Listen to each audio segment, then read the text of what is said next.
Welcome back to the Champions Podcast. We have an amazing guest with us. He is a friend of mine, and he is what I call a legend. Jerry Cahill is with us, and we're just so excited for this episode. Welcome to the podcast, Jerry. And he is Hey, busting at the seams to talk. So go for it, my friend. yeah. Well, thank you. It's great to be here.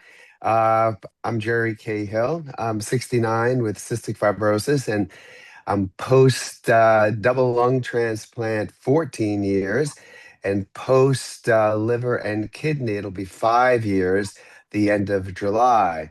So yeah, that's kind of a quick little thing about me. But I'll be 70 years old with cystic fibrosis and living, breathing, succeeding in June. So June 27th, I turn 70. It's kind of mind-boggling. It's uh, pretty crazy that I'll be 70. But I just keep living in the forward of possibilities and enjoying life. And yeah, just life is good. That's all I can say. But yeah, I was diagnosed. I'm one of six. I have four brothers, one sister.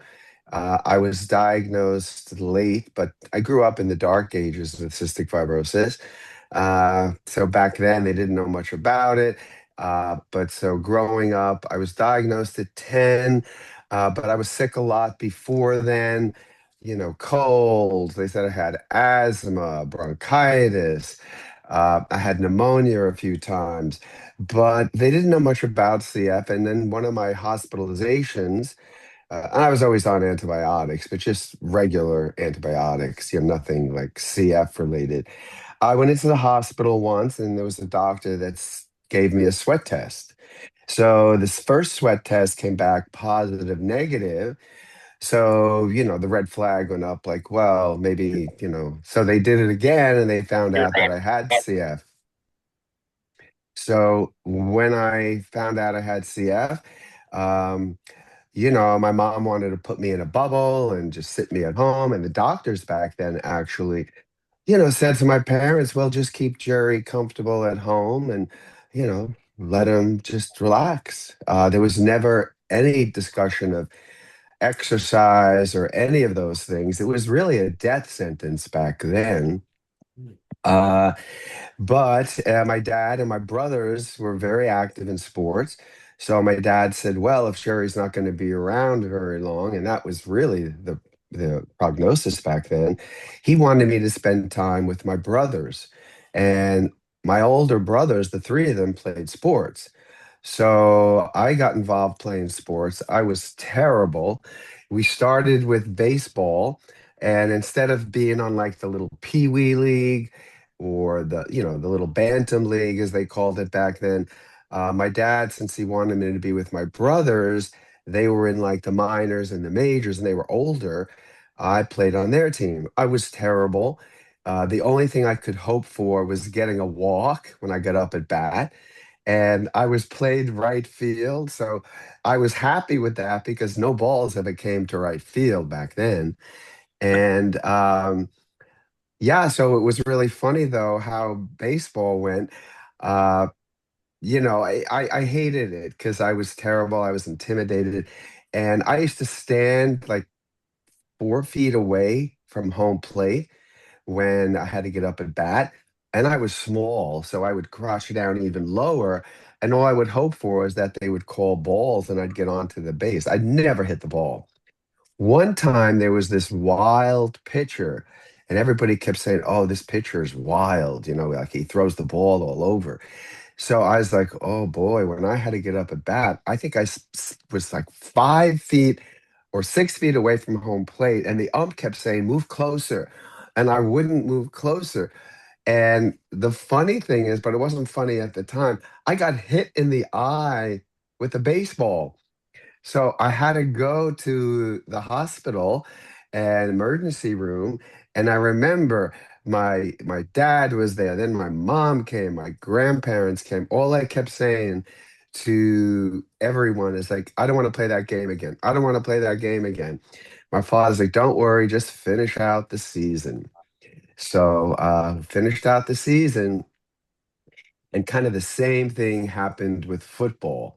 My brother was put on the team with my brother, and my brother was a star halfback and used to run touchdowns. I would stay far away from the coach, and then if we were winning by a lot, the my father would be on the hill. We had this German Shepherd, and he'd stand up on the hill and he'd give the coach this little like hand signal, put Jerry in, right?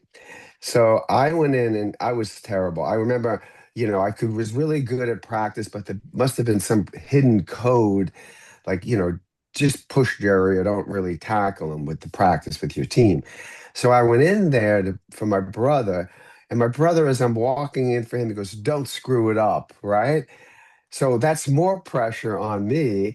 So I remember the first play, it was to me, and I had to run through the hole, and I got demolished. And I was like, wow, this isn't how we practice. So I was like, this is crazy. So I remember the next time it was the ball came to me and I had to run around the outside, and I saw these monsters because again, I should have been on a younger league, but my dad wanted to be with my brothers. So I started running the other way on the football field. So then I just ran out of bounds because I didn't want to get crushed. And I remember all I did is look up at my dad and I could see him laughing. So, and I remember after that, I said, I don't want to play this game anymore either. So my father was like, don't worry, just finish out the season. So finished out the season, went to basketball. Now, basketball, it was great. I was running up and down the court. I was coughing all the time. Uh, and I scored a few baskets here and there, but this was in grammar school. So I thought I was like a real hoop star. I was a basketball man. So I went to high school. I tried out for the team. And when you try out for the team, they put up a board the next day. And if your name is on it, you made the cut until the next cut. I remember going up there looking at the board, and I don't know, I was speaking out loud and other kids were there. I said, I don't see my name up there. And one kid goes, well, if your name's not up there, you didn't make the team, you're cut. So I was like, oh, I'm cut. So it was really funny in high school, if you didn't make like teams, or if you were trying to um, really work on your resume for college already, some of these kids, you would run cross country. Now, what's this crazy kid with cystic fibrosis running? So I joined cross country. I started running cross country, and I was, terrible at it, but everybody runs and you just run. It's not like it was great. And the funny thing about it all, and then I became a pole vaulter because I thought that looked really cool. And I actually did quite well in pole vaulting. But at the end of the day, the bottom line was, and back then they never spoke about it, exercise was the single most important thing in my life that kept me healthy. And it didn't matter what I did because the exercise, made my lungs stronger. To me, I thought they were like muscles. So I would cough and I would spit up all the mucus and keep my lungs clear. So that was always my thing, to keep my lungs clear. With that said, I mean, listen, CF is progressive. And, I ended up really not until after college going in the hospital for the tune-ups, the clean-outs. Um, and yeah, so that was, once that starts, it kind of never ends. But I knew that like when I would get out of those 14-day stints in the hospital, that I had to get back and start exercising. So I did, and it was a tug of war back and forth, trying to stay healthy, work a full-time job. I worked in the apparel industry and sales. Um, but it caught up with me eventually. And when I was in my 40s, it was my lung function was getting worse and progressing, and it was in like the low 40s, and it got worse, and then it was down to like 32 FEV. But when you grow up with that, and it's a gradual decline, you don't notice it as much. Like right now, my lung function is like 100, my FEVs. Um, but if you turned it down to 40 or 50, I'd probably be gasping for air because it's such a dramatic change. But in any event, I worked. I had a full-time job, a career that I worked in sales, and I did quite well. But it was a juggling act, between my health and I had to travel, and a lot of times I was on home IVs. But I didn't want it to stop me, and I didn't want to lose my job and my pride and you know my work and uh, your self-esteem. That sometimes I was traveling being on IV medications. And that was difficult. As I said, it was a balancing act, juggling a lot of different balls. But over time, it got worse. Um, but during that time too, I was coaching at a high school and I loved it.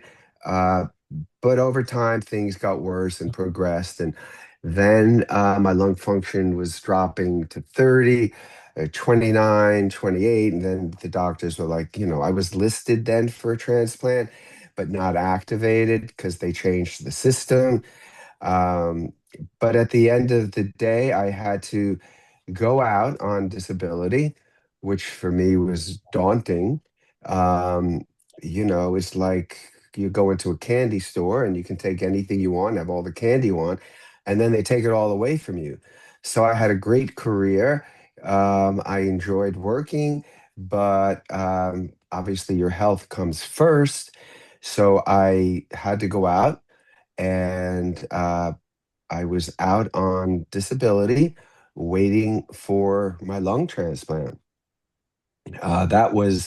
I received the lung transplant, the double lung transplant, it was 14 years ago in April. Um, and I had 5 dry runs, which means you get a call, you go to the hospital, and then they find out that they're not great. It's not a good match. There's contusions or the lungs aren't 100%. So, um, yeah, you get back on the list and you wait and you wait. And it got to the point after 5 dry runs and getting my lungs on the sixth, I became a pro at dry runs. I was not even afraid of it. I was like, okay, here we go again. It became routine going to the hospital and going through the process. But I did get my lung transplant. And my life changed. I had more life, a new life, and I've been thankful every day to my donor and his family. Uh, so life went on, and I continued volunteering and doing great work at the Boomer Esiason Foundation and Team Boomer, which is the athletic leg of the foundation, where we have people that are running, biking, doing pickleball events, doing all sorts of events, and we're raising money for people with cystic fibrosis. Where at the Boomer Esiason Foundation, we offer, you know, educational scholarships for people with CF. We offer financial hardship grants, transplant grants. So Boomer believes in giving back to people in the here and now as we await a cure. We don't do research. The Cystic Fibrosis Foundation does that, and they do an amazing job. But we are more advocates for people with CF at the foundation. So I've been there for a while. Then almost 5 years ago, I started having liver and kidney issues. So really, it started with liver. And then they said, well, you eventually may need a liver transplant. And what happened then, I was on this event we did was called Bike to Breathe. And what happens is your lungs and your heart work together, your liver and your kidneys work together. So my liver was not great, but then it started affecting my kidney. So we were on this bike tour, and it was really kind of funny. When you see yourself every day, you don't notice change. I remember being on the bike tour, um, and my crew with Emily Schaller, who also biked with me, they kept saying, "Are you okay?" And I was like, "Yeah, I'm fine. I'm just tired. It's not a big deal." And I remember on social media, this woman posted, and she said to me, "I see you're biking. Are you okay?" I'm like, "Yeah." She goes, "Well, you look yellow." So what it was is with your liver, I was getting very jaundiced and I was getting yellow. Bottom line is, I had we sped up the bike tour and I finished a little early and I said to the crew, just drop me off at the hospital because I have to go in and get some diuretics to get rid of I gained a lot of water weight because the kidneys weren't functioning there, but I didn't know at the time like this was such a major problem. So I go in the hospital. Long story short, um, after a couple of days on the transplant floor, they moved me to intensive care because my kidneys shut down. So I was on dialysis 24/7. I think I woke up, 48 hours later, like, what's going on? And then they told me that, yes, your kidneys shut down. So now you need a liver and a kidney transplant. You're not leaving here until you get that. And, with that kind of situation, it could be months and months. And I remember then they wouldn't do it. They wouldn't activate me right away because I had a low grade fever. So they said, we cannot activate you until the fever is gone for a couple of days. So I was in the hospital for, I guess it was 3 weeks. And my anniversary coming up for that is the end of July. And then the fever went away after a couple of days. They said, okay, we're going to activate you. Okay. I was still on dialysis and all of that. But the morning they activated me, then I figured, okay, here we go. Now I'm going to wait months. Um, but they came in later that morning and said, we have a donor. So, and the donor was local, that I'd be going in for surgery. So, I mean, that's like a miracle. Like the day I'm activated. But I guess what that shows too is I didn't realize how sick I was. So I had to be really sick. So I went in that night and had the liver and kidney transplant. They do the liver first, and then once they put the liver in, and things going okay in the operating room, then the kidney surgeon comes in. So that surgery was like 16 hours and 41 minutes. So that's kind of crazy. So I'm out of that, but life is good. I mean, I'm back working at the Boomer Esiason Foundation and Team Boomer. I'm coaching. I'm coaching at three schools. I coach at Fordham Prep, Iona Prep, and Ursuline, which is the girls' school. And yeah, it's been fabulous. So, I fit a lot of life into one day. So, I'm very happy. I'm blessed. I give thanks every day to my donors. And yeah, that's kind of the quick run through. I think I can, when you were describing like going through your lungs and going through your kidney and liver, I can actually remember the times, see it on social media, even like everybody was waiting, like, we need Jerry to get this transplant. We need him to get this transplant. And it's so a CF thing to just not realize because we're so used to dealing with stuff that you said, somebody on social media points out, hey, you're looking a little yellow. Like, Yeah. we think, oh, we're so used to dealing with stuff that we think that, okay, well, we're just going to deal with it. It's just another, mess going on and we're going to push through and it's not really that bad. And a lot of that, I think, is our drive for life. Like you say, you've done so much. But I've always felt like we've had that mentality of we never know in our community when things are going to get so bad we can't. So we're like trying to pack a whole lifetime into a week worth of stuff. And Yeah. how has it been for you? Just obviously, what a victory to even be, almost 70 years old with CF. How has it been for you to kind of grow up in that age of where they didn't know a lot of, they didn't have as much research. They didn't have the medical advancements like 40 years ago, the transplants may not have been as successful in knowing, how to keep it going as much as they do now.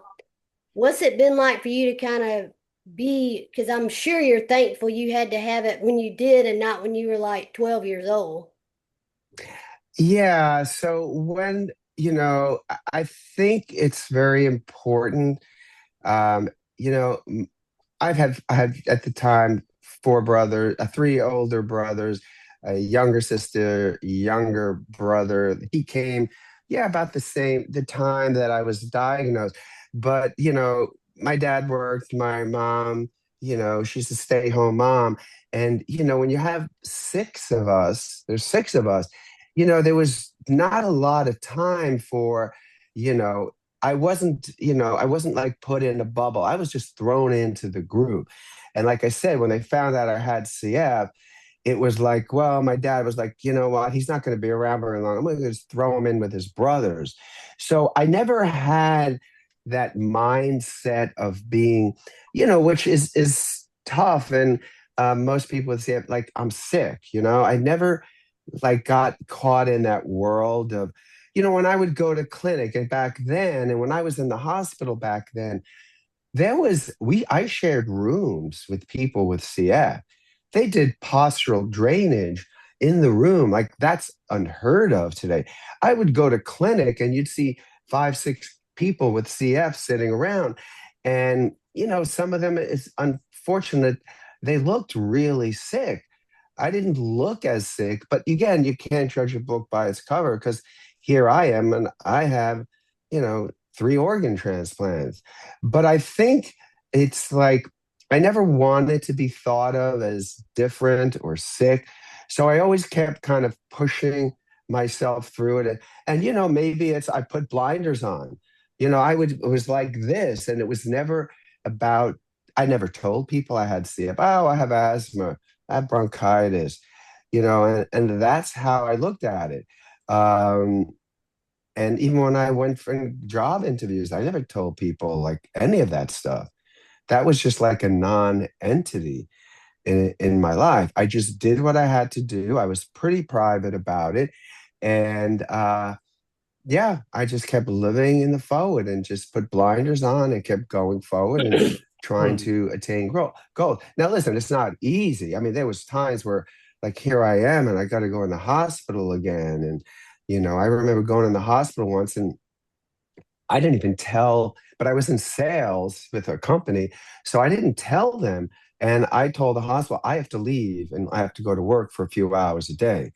And my doctor was pretty understanding. I used to have suits and ties in the hospital room that I would, and you know how it is with the IV antibiotics. They're timed, whether they're 6 hours apart, 8 hours apart.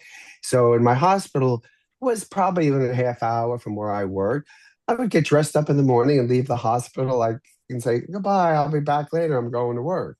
So that's kind of crazy. But I did it and here I am today. But I think you have to be strong in body, mind, and spirit, no matter what degree of the illness or cystic fibrosis or any disease that you have. You've got to keep being strong about it, and not you can't have that impending doom. I mean, even today, like I'm 69, I'm going to be 70, and people say, "You're still working? You're coaching, working, and you have three organ transplants." I just, I do my medications, I do what I have to do. I'm very compliant, but I like more life. It's all about me is getting involved with people and, trying to make a difference or meeting new people. I just thrive on all of that. And that's probably what people don't understand is actually staying busy is probably the best thing for your gifted organs to keep going so that you're not just becoming a couch potato and just sitting there. And like you said, you have life still. Champ, what do you think about Jerry? I'm like mesmerized. So if it didn't look at times like I was paying attention to you, I was. I I'm just intrigued by something that you just said, and that was so congratulations on the 70th, because that I think in y'all's world that's a milestone, right? Yeah. But I look at the and I hear the stories of the olden days with the but also the drive, right? When you said there were days where I would have clothes in the hospital room and say, okay, I'm going, I'll be back. I'm going to do what I need to do. Um, there's something about your drive that I think people are drawn to, because we live in a society where I think a lot of people are expecting to be owed something, right? They are expecting that I have this ailment or I have this situation or circumstance, and this causes me pain or grief or lack of ability or an inability. But what I'm hearing from you and what I'm just drawn into is what, so what?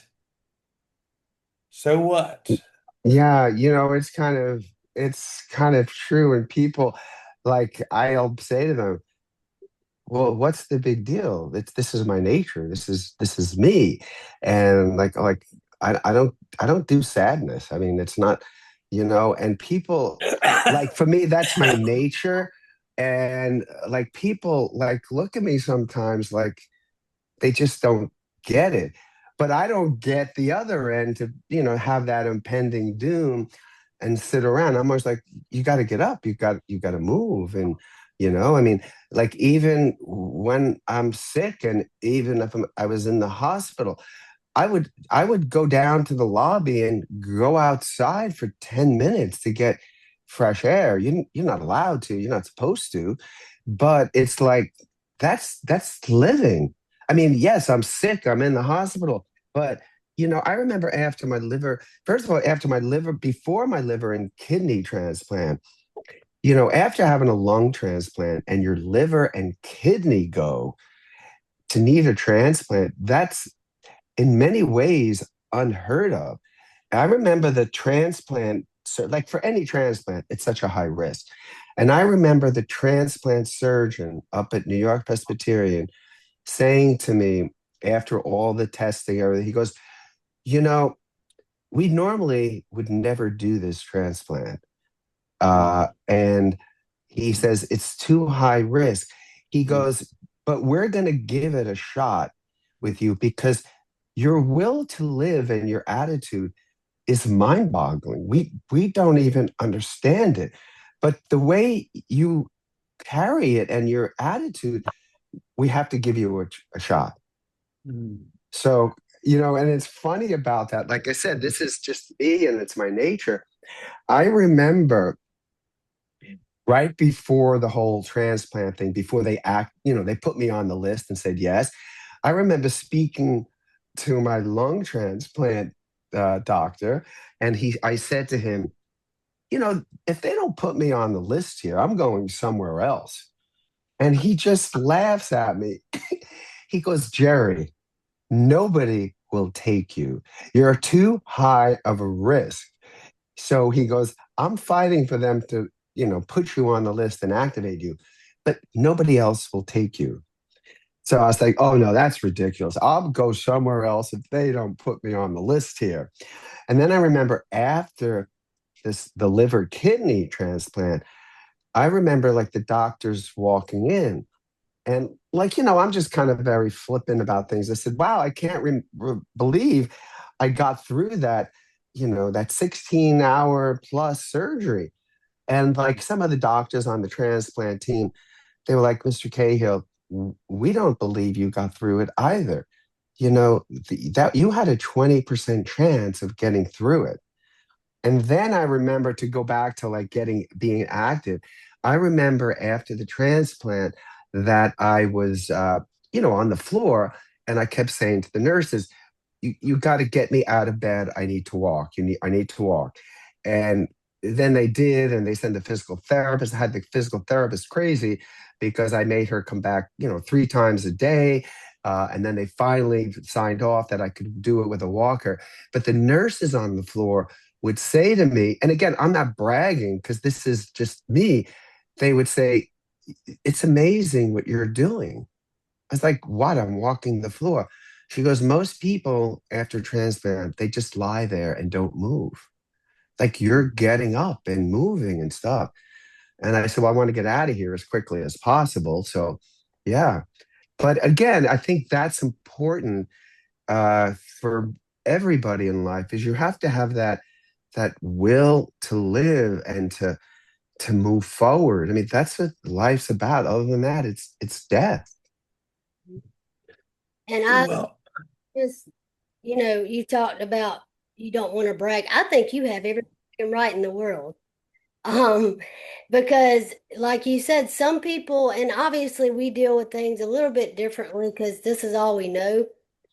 But just having that live is so powerful because you literally have to have that in order to survive what we have gone through. But other people have to have that in order to survive their storms in life.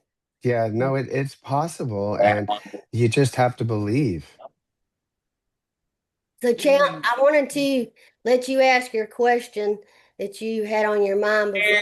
where in the world does this draw? I mean, Heather and I talk a little bit about faith from time to time. And where in the world does your will or desire to live? Because I'm sitting here listening to this, and I'm still the whole like. I guess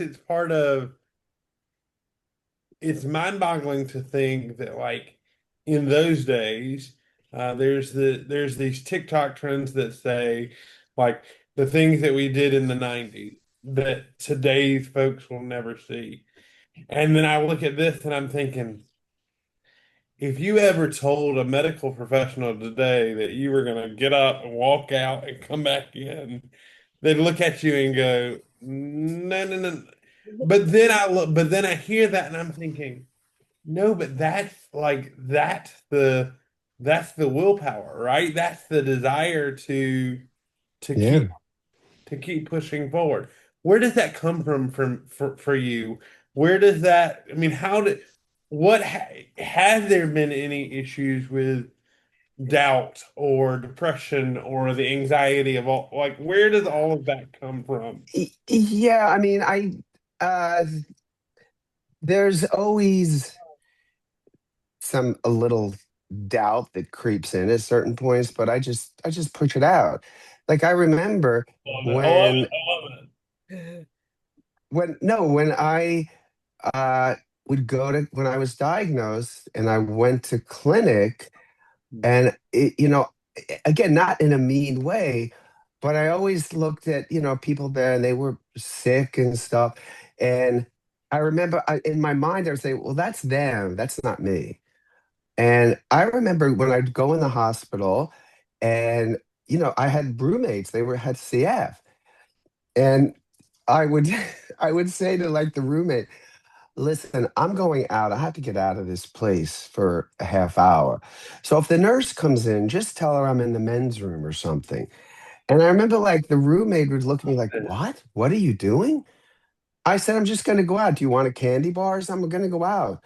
Because I live in Brooklyn, and some of the hospitals were in the city or like right, in the neighborhood where you could go out and get a soda or something.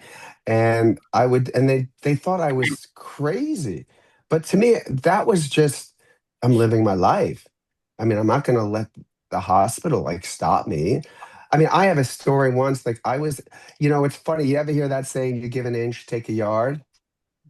Well, I was in the hospital, and when they finally started letting me go to work, and my doctor was understanding because I said, I can't lose my job. I don't want to tell them I'm in here because, with CF, you go in for 10 to 14 days.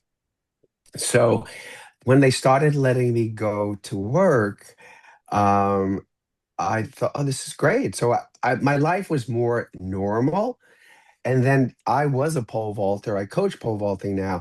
I remember I was in the hospital and I had a track meet, but obviously most of the time I couldn't go. But this one, since I had the, the pass to go, I had some of my buddies or on the team um, come pick me up on a Saturday morning. And, I got my IVs, and this is way before transplant. And I went to a track meet down at Princeton and I pole vaulted, and it was amazing. I didn't jump great, but because of all the antibiotics and the movement and the running, I was coughing up and clearing out my lungs more than ever, probably because of the medication. And that was a point too. I said, you know what? The exercise is the most important thing to keep my lungs clear. So I went back to the hospital and they're like, oh, Mr. Cahill, you're back. But they had no clue. I went to a track meet and pole vaulted. But again, it's something you do. People with diabetes, they take shots. I have diabetes now. You take insulin shots. You can't let it stop you, you know? So I don't know where I got it from, but I just, I always look at it like some of it's my nature, and it's more life. It's being out, it's being involved. Yeah, I don't know. It's not like one Do you have particular any more thing. questions? Because I think there's a lot there. What'd you say, Heather, Tim? do you have any questions? Oh, I was just gonna say that I actually remember, and because obviously social media with CFers, that's a big part of our community. I can remember even seeing pictures or videos of you when you would do, like, especially for Boomer, when y'all did like the runs or whatever it may be, and you would have your oxygen on, like they would show you Oh yeah. still doing that. And I know some people probably would have thought, well, why didn't he just sit that one out? But they didn't realize that the importance was you getting out there was still not letting it defeat you and keep going another day. Yeah, I mean, and the thing is with transplant, they always said, the stronger you are going into it, the the you recover a lot quicker. And to me, like, yeah, and again, a lot of it's a mindset. So when I would go out, and a lot of it wasn't even jogging. I used to call it plodding along. But um, I enjoyed exercise, and I wasn't, at first, I thought, oh God, this is going to be terrible. Me going out with an oxygen tank, jogging through the streets and stuff. And then I thought to myself, you know what? Who cares? If people see me, and I had this mindset, yeah, they're just going to think I'm some elite athlete working on special techniques for training. But yeah, the funny part though is there were things like the whole thing with transplant that like with transplant, when I was put on the list, you had to do fundraising. It was kind of a requirement. And I remember uh so to me that was a business project. I made these beautiful flyers and everything, and because I have a like kind of a business thought in my mind, and all of the box of five, no, thousand something flyers came in, and then I thought, like, what am I going to do with these now? Like the project to me was done, and then, it was you have to send them out to people and stuff. And I remember that people you'd never think would do something. Person I went to high school, she said, "Oh, we're going to do a fundraising event," and then my family got involved, and they did this big fundraising event at my high school, my old high school. But the funny part is about it, when I was talking to my brother about it and stuff, and I would talk to him, I say, "Oh, that's really nice. Yeah. Hopefully it goes well." But I talked to him like, I wasn't going there. And then he said to me one day, "Jerry, why do you talk like you're not coming?" I said, "I'm not going to that." He goes, "It's for you. You have to come." I'm like, "Oh no, I'm too embarrassed to go there. I can't do that." But I ended up going, you know, but it was like it's just weird, you know. I was always so independent to think that, and I have a great support system, but that, you have to fundraise and people are donating to you. So, yeah. So, but yeah, I, I want to I talk just about and I obviously am sporting the shirt yeah. of so much. Where did the concept, because obviously you did the book, and I actually have that as well, of you cannot fail. And I love just being the idea of you can be the hero to your own story. Where Yeah. So where it came from is really from my mom, you know, and my dad. It was always like, growing up, I was sick a lot, but they didn't know I had CF at the time. And, my parents were very supportive. Um, and like, they always say, Jerry, don't worry, you're not going to fail. You're going to be okay. Everything's going to be fine. And, you're going to go back to school, you're going to go to college and stuff. So it was like a mantra about you cannot fail, and that you're the hero of your own story, whatever that story is. It doesn't mean like you have to get up and run a marathon and you're only a hero if you run a marathon. For some people that have depression stuff, to get up out of bed, walk around the apartment, walk around the house, walk around the block, you're a hero of your own story, and everybody has a story. And you know there's a saying I saw once: yours is a story so brave and true. Life is, a journey waiting for you. Like, what is your story? Like, I don't know your story. I don't know most people's story, but you're the hero of your own story. And you've got to reinforce that to yourself and be proud of it. Like, you got through a transplant and you did this and another transplant. And most people will never understand that, but you're a hero of your story. And, just keep going with your story. And I think, that's important. Like for me, like my coaching and stuff now, that's still my story. And I'm a hero when to myself when these kids start jumping well and going to huge schools, and one's going to Harvard next year, one's going to Columbia. They're good students, but they're great pole vaulters. And I coached them and taught them that. So, like, I don't brag about that or talk about it, but that's part of my story, part of my legacy. I just I don't know. I keep going back to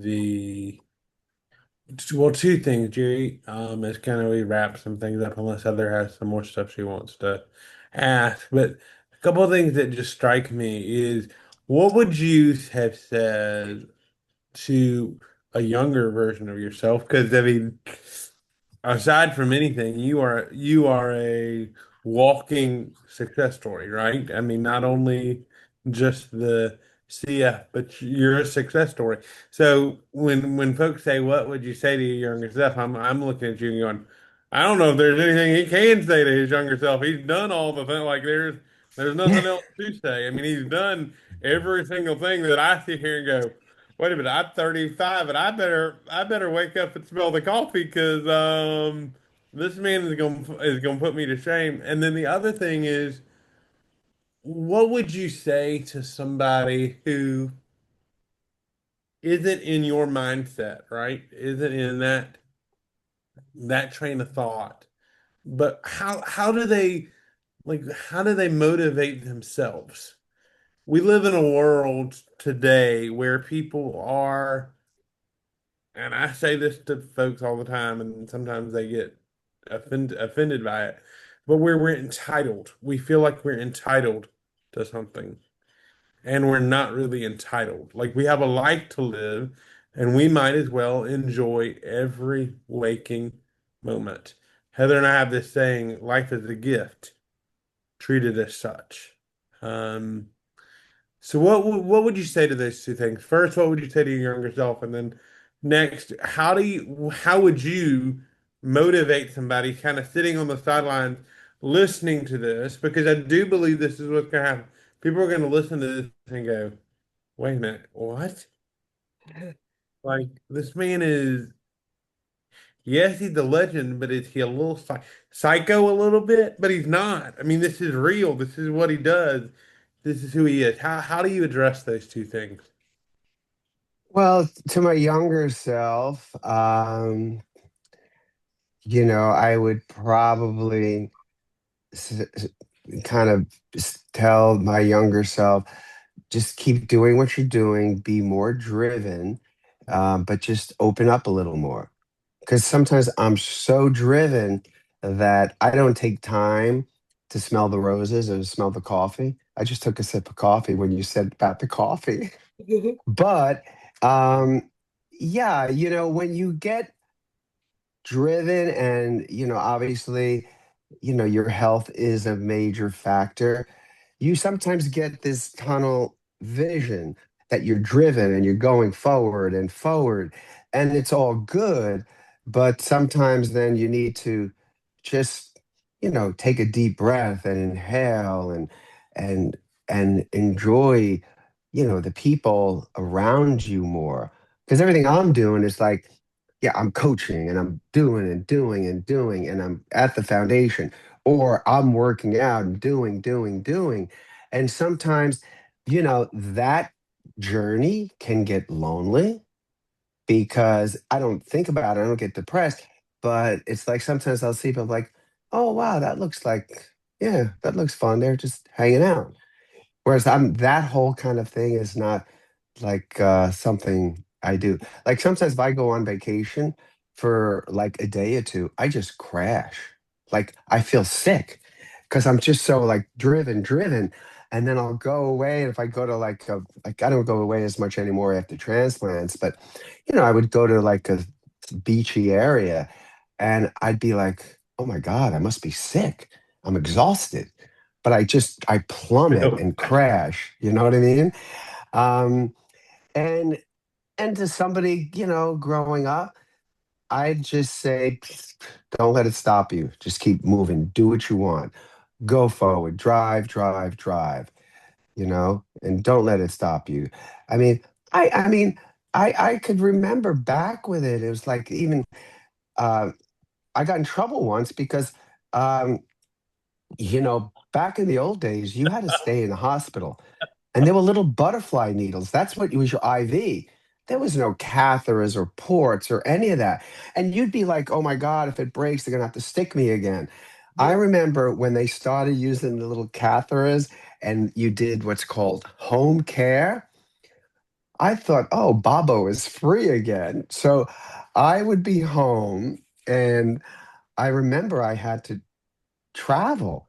And it was like that tug of war with myself. I guess I can travel. I got IVs. I got the little bubbles. So I would pack all the little bubbles, the intermates, and I'd travel. And I remember once I was in North Carolina and the little port, it wasn't a port, it was just the little IV, it broke. And I'm like, oh my God. So I call up the home IV care. And they said, oh, we'll be over in a couple of hours. Is that okay? I was like, no, that's not going to work. They said, what do you mean? I said, well, I'm in North Carolina. They're like, what? And they got all flipped out. They called my doctor because had like a little argument. I said, listen, the point of this home IV is to live a normal life. And I said, you must have offices all around. And they did. But they were like, we didn't know you were leaving. My doctor calls me up and says, Jerry, you have to stop this. They're not gonna carry you anymore if you keep doing these crazy things. I said, I'm not doing anything crazy. I'm living my life. I'm on IVs, but I have to live. I have to make a living. So anyway, they did send somebody over. And then another time, I remember I was on IV and I got home from work and the nurse was supposed to come. And she goes, all right, I'll be there in 45 minutes. She comes an hour and a half later. And I said to her, look, you're really late. And now I have to go jogging. So you're going to have to sit here and wait. I love that. But yeah, so it's, I just want to clone you somewhere, and I just want to take you on my ship and be like, all right, you crazy people who are, and I'm sorry, but I feel this desire to, if this doesn't motivate somebody next when it releases, something's wrong because Nothing stops you.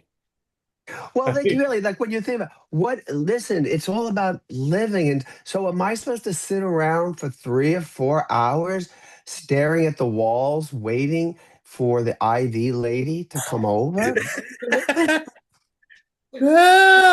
I'm gonna start telling people that if y'all don't come do what I tell you to do, I'm just gonna go. What the heck? What does being a champion mean to you, Jerry? If you had to sum up, obviously champion can mean so many things, but what does it mean in your To be, I don't look at myself as a champion. I just look at myself as somebody that's living life to the fullest. And whatever is on my plate or that I want to do, that's reasonable. I'm not talking about jump out, or do risky things, but it's like, listen, whatever you Not doing risky like things, to but he's do, gonna leave the hospital. Okay. Not yeah. doing So, risky things, but he's gonna go and do and live. I love it. I love it. but yeah, that's what you have to do. It's like, listen, you had to have a transplant too. My God, you're living on borrowed time, you know? I mean, transplants don't last forever. And how many, like I said, they were going to do my liver and kidney.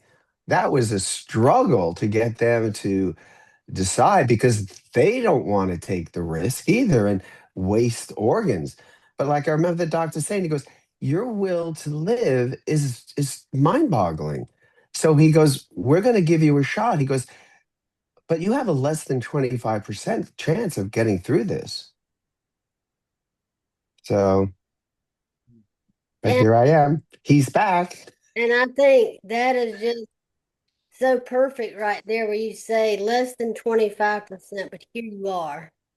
And to me, you're still kicking butt. I mean, you're going to be turning 70, and let me just say, you don't look 70. You still have the heart of a 45-year-old and the movement. I mean, let's be honest, you could probably kick my butt at just biking and Well, running. yeah, Heather, I love you. Heather, I love you and I love myself, but that one's got a lot of people that I know, and I think I know some pretty jam up souls, but I ain't met one like this one. This one's got them all beat. I mean, I'm sitting here thinking, what the heck do we title this? You Because, cannot fail. What's huh? that? I said we're going to title it "You Cannot Fail." You cannot Yeah. think. I love it. I You are love the it. hero of your own story. Jerry, where can they like people find you that like want to connect with you and all that kind of stuff? Because I know you have. Yeah, I'm on Instagram. I'm on Facebook. Uh, you know, yeah, I mean, where else? I'm on Twitter or X. Yeah. LinkedIn. Twitter. I love it. I love it. I love it. And So there yeah, any it's under Jerry underscore Cahill, I think. Cahill. Yeah. Yeah, I'll make sure to put it in the description because obviously I'm friends with you on everything. Um, is there anything coming up new with Boomer that you're working on? Well, we just finished the 5 borough bike tour, and I did that, but we had 160 riders, and it was great. I mean, besides the transplant stuff, I a year ago I had a hip replacement, and then in November I had a full knee replacement, so I wasn't sure if I could ride, but yeah, I rode the 40 miles in the This. 5 borough. And what else now? We have a lot of marathons that people are doing internationally, which is great. We're raising money for the CF community for scholarships, organ transplant grants, financial hardships. Um, right now, during May, we have, we call it, because it's May CF Awareness Month, we have Breathe Month. So yeah, people are doing whatever they want. They're having a bake sale, they're walking, but it's more about getting active, walking, playing tennis, pickleball, whatever they like to do. And Mm. they can sign up and you get a bright yellow t-shirt that says Breathe Month, cystic fibrosis. So that's kind of cool. And that's on our website, Team Boomer at esiason.org. I mean, you can go to esiason.org and then click on Team Boomer, and it shows everything that we're doing there, because my focus at the foundation is more Team Boomer. About It's kind of the exercise arm of the foundation. It's about being active, because exercise is the single most important thing in my life that's kept me healthy.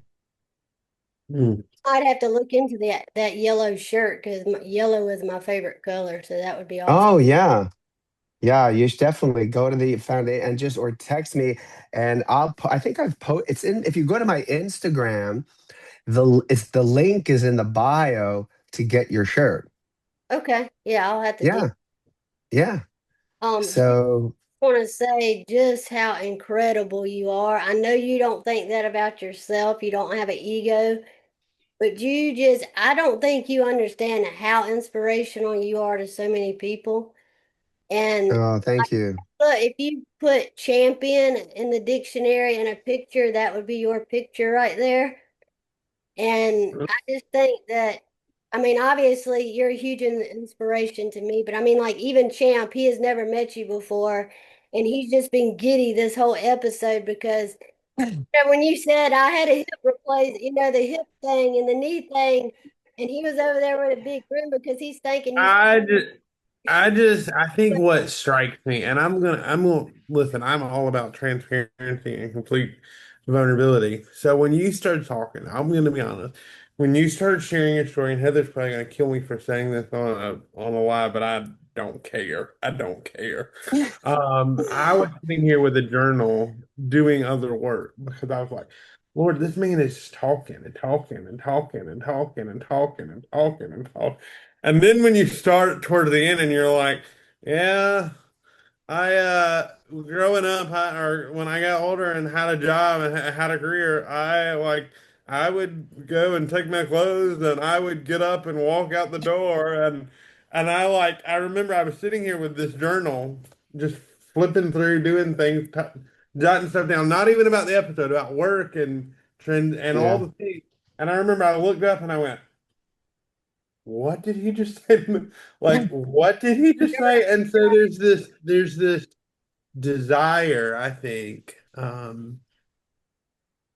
It's not about, it's not even for me about being giddy. It's the drive to say, if this man, this 70-year-old gentleman can do this, what in the world is our problem? Why do we sit and become couch potatoes? Or why do we complain about what we don't have? I can't drive. I can't do this. My lungs don't work right. I hurt. Whatever the case is, why do you not push? And why do you not find joy in what you're given right here, right now? So yeah, I mean that was the honesty. And for 10 minutes I was like, okay, this is great. And then in the last 20, it's like, oh my Lord. And that's the reason, Heather, might we say it again, that's the reason we do what we do with this. Because like I Yeah. said, if you're not inspired by this, sorry to tell you, something's wrong. Something is wrong. And we have so much to live for and to Yeah, we give do. back. So thank you for that. And Jerry, thank you just so much for taking your time. And, I knew you would do extremely well because I've heard you speak before, but just having the honor to have you on our podcast and being able to share this with people, it just makes my year, I think. No, well, And, thank you. It's been an honor for me to be here with you guys. It's been fun. well, I appreciate it so much. And keep kicking butt, and happy early 70th. And I'll definitely reach Yeah. out to you on that day. And just what a victory and what a champion you are. And so I can speak on behalf of everybody and say we're just so grateful for you. Thank you. I love you guys. Thank you very much. Thank you. Thank you Uh, for listening to the champions, and we'll see you back next week.